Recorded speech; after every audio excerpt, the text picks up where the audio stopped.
Tircis et Amarante pour Mademoiselle de Siguerie, de Jean de La Fontaine.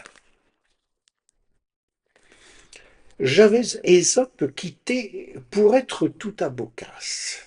Mais une divinité veut revoir sur le Parnasse des fables de ma façon.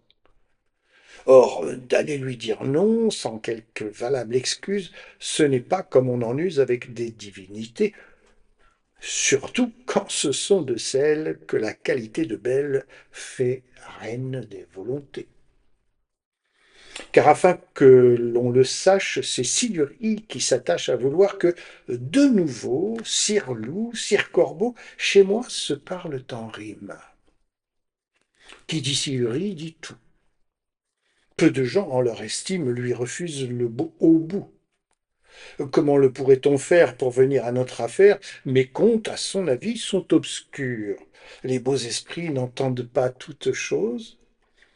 Faisons donc quelques récits qu'elle déchiffre sans glose. Amenons des bergers, et puis nous rimerons ce que disent entre eux les loups et les moutons.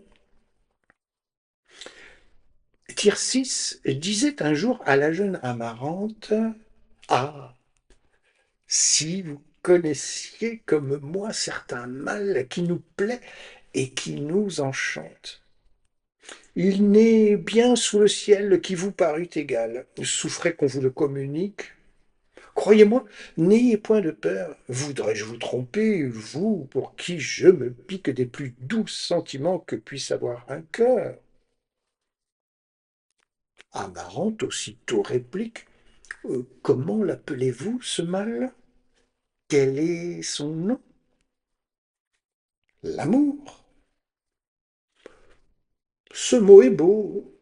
Dites-moi quelques marques à quoi je le pourrais connaître. Que sent-on? Des peines près de qui le plaisir des monarques est ennuyeux et fade. On s'oublie, on se plaît toute seule en une forêt.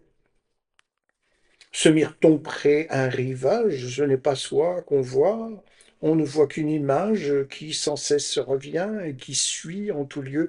Pour tout le reste, on est sans yeux. Il est un berger du village dont l'abord, dont la voix, dont le nom fait rougir.